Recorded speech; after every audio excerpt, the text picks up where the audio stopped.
On the 12th of July, 1985, the night before Live Aid, Freddie Mercury was in a hotel room near Wembley. The following day, he would walk onto the stage at Wembley Stadium and deliver what has been consistently described in the decades since as the greatest live rock performance in history. He would do it in front of 72,000 people and an estimated television audience of 1.9 billion. He would do it knowing, as he always knew when he walked onto a stage, that what happened in the next 20 minutes would be entirely and solely the product of what he brought to it. But on the 12th of July, in the hotel room, it was still the night before. Brian May knocked on the door. The accounts of what Brian May found when the door opened are careful accounts, given by someone who understands the difference between a private moment and a public story, and who has chosen, across the 40 years since that evening, to give as much of the private moment as the moment deserves. He has said that Freddie was entirely himself. He has said there was no fear visible. He has said that what he found in that room was the person he had known for 15 years, in the specific quality of that person on the night before the most important thing they would ever do together. Brian May has said there was no performance, no fear, just Fred. This video is about that hotel room, and about what it means that of all the things Brian May has said about Freddie Mercury across 40 years, it is those three words, just Fred, that tell the most. Live Aid on the 13th of July, 1985 was not simply a concert. Wembley Stadium in London and JFK Stadium in Philadelphia running simultaneously, a satellite broadcast, an estimated television audience of between 1 and 2 billion people. Queen were not the designated headline act in the conventional sense, but they were the act that became the event's defining performance, the act that everyone who was there, and most of those who watched on television, would later identify as the point at which Live Aid became something more than a well-organized benefit concert. The performance that Freddie Mercury gave on that stage has been described in every language of praise available. What has been discussed less fully is the night before. In July 1985, Freddie Mercury was 38 years old. The solo album Mr. Bad Guy had been released in April 1985. The band had been through the tensions the solo project had produced. The Works Tour of 1984 had gone well, but the specific question of what Queen were and where they were going had not been fully resolved. In July 1985, Freddie Mercury was 2 years away from the diagnosis that would change everything. He did not know on the night of the 12th of July what the next 6 years would require of him. He knew only what the next day required: the stage at Wembley, the 72,000 people, and whatever he was going to bring to the 20 minutes allocated to Queen in the Live Aid running order. He knew only what the next day required: the stage, the 72,000 people, the 20 minutes. Brian May knocked on the door, and what he found was not the person he might have expected to find on the night before something of this magnitude, not the person managing their nerves, or managing their preparation, or managing the specific weight of an occasion that had been accumulating significance for months. What he found was Freddie Mercury being entirely, unguardedly, ordinarily himself, not performing the confidence, not performing the calm, simply present in the hotel room in the specific quality of his own person, with no audience and no stage, and no occasion that required anything to be performed. Just Fred. Brian May has said this and returned to it and said it again in different forms across the years since that evening. Just Fred. The person he had known since before any of this was what it had become. The phrase "just Fred" is significant not as biographical color, but as a precise description of something specific about who Freddie Mercury was in private. His public persona was one of the most completely constructed in the history of rock music. The stage presence, the theatrical command, the quality of the performer who understood that performance was a conversation, all of this was real and genuinely his. But it was also a constructed presentation that required energy and intention to sustain. In the hotel room, with no occasion requiring the construction to be maintained, the person who opened the door was the person underneath all of it. And what Brian May found was not something smaller than the public version, simply the same person, without the occasion requiring the construction. Just Fred. The accounts of what Freddie Mercury was doing in the hotel room do not give a detailed physical picture. Brian May has not described the room's specific contents, what Freddie was wearing, what was on the television. What Brian May has described is the quality of the person, the specific quality of presence and composure in ordinary humanity. Freddie Mercury was not someone who engaged in elaborate pre-show rituals. He was someone who carried what he carried and brought it to the stage when the stage was in front of him. The preparation was, in a fundamental sense, everything that had come before the 15 years, the accumulation of what it meant to have developed a complete and settled understanding of what the stage required. On the night of the 12th of July, the preparation was complete. There was nothing left to do. He was simply there, in the room, being himself. The Live Aid performance Queen, delivered on the 13th of July 1985, has been analyzed in extraordinary detail. The analyses converge on a set of observations. The performance was remarkable for its precision, its economy, its use of the available 20 minutes. Freddie Mercury at the front was the thing the analyses keep returning to. The command, the rapport with the audience, the specific quality of someone who understood that the 72,000 people in the stadium and the billion watching on television were not a crowd to be performed at, but a room to be in conversation with. He was in conversation with all of them. And the quality of that conversation was the product, in part, of who he had been in the hotel room the night before. The quality of the conversation was the product, in part, of who he had been in the hotel room the night before. Just Fred. The person who walked onto the Wembley stage on the 13th of July 1985 and delivered the performance that has been described, in every language of praise available, as the greatest live rock performance in history that person had been. The night before, in a hotel room, being entirely himself with no audience and no occasion and no performance required. Brian May had knocked on the door. The door had opened. Just Fred.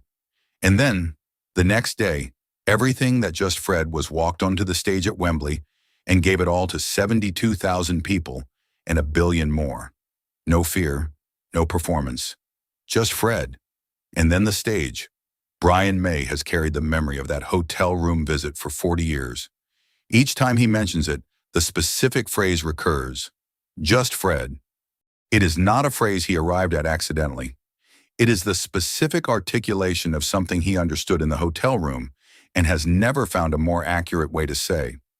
Brian May is someone who, in 40 years of speaking publicly about Freddie Mercury, has managed to be honest and precise and protective, simultaneously saying what is true without saying what is private.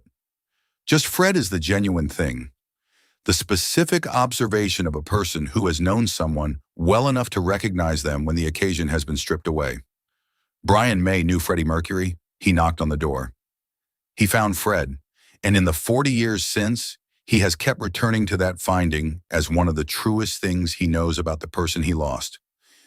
The hotel room on the night before Live Aid tells us something specific about Freddie Mercury that the stage tells us in a different register. The stage tells us about the performer. The hotel room tells us about the person.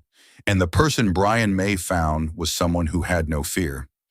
Not the absence of awareness of what was at stake. Freddie Mercury understood better than anyone what Live Aid meant.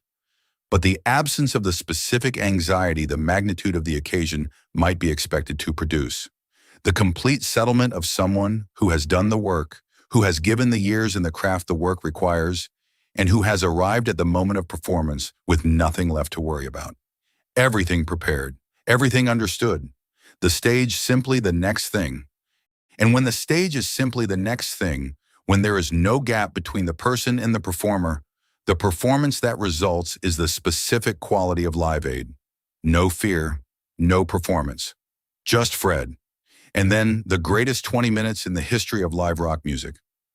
Bob Geldof, who had organized Live Aid and who was present at Wembley on the 13th of July 1985, has described Queen's performance in the terms of someone witnessing something he had not expected, and that exceeded what he had been prepared for.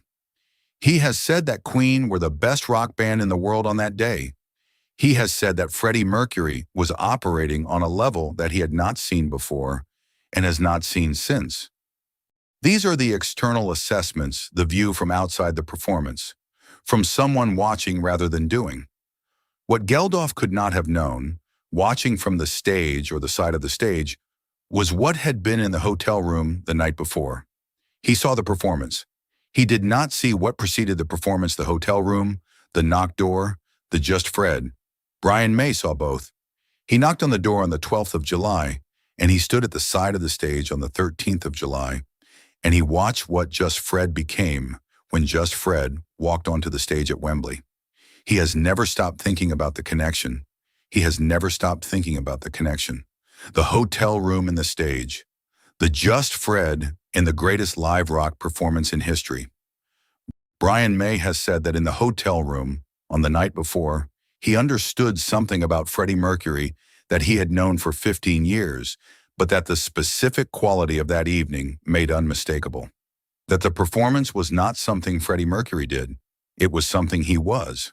The stage did not require him to become something different from what he was in the hotel room. The stage simply required him to be fully himself, to take what was in the hotel room and give it to 72,000 people. Just Fred, but given to everyone. Given completely. Given without remainder.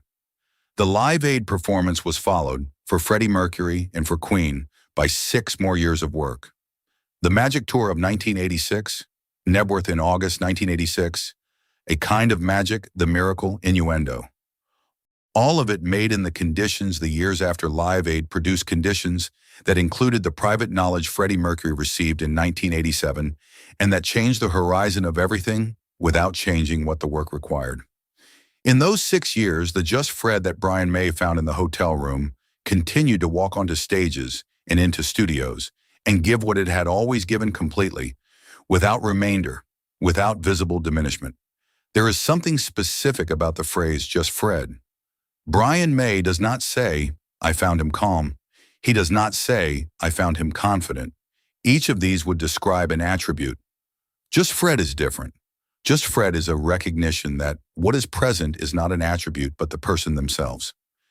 Just Freddie Mercury, being himself in the ordinary way of a person who is simply present in a room with no occasion requiring anything else. Brian May, who had known this person since 1970, could recognize this.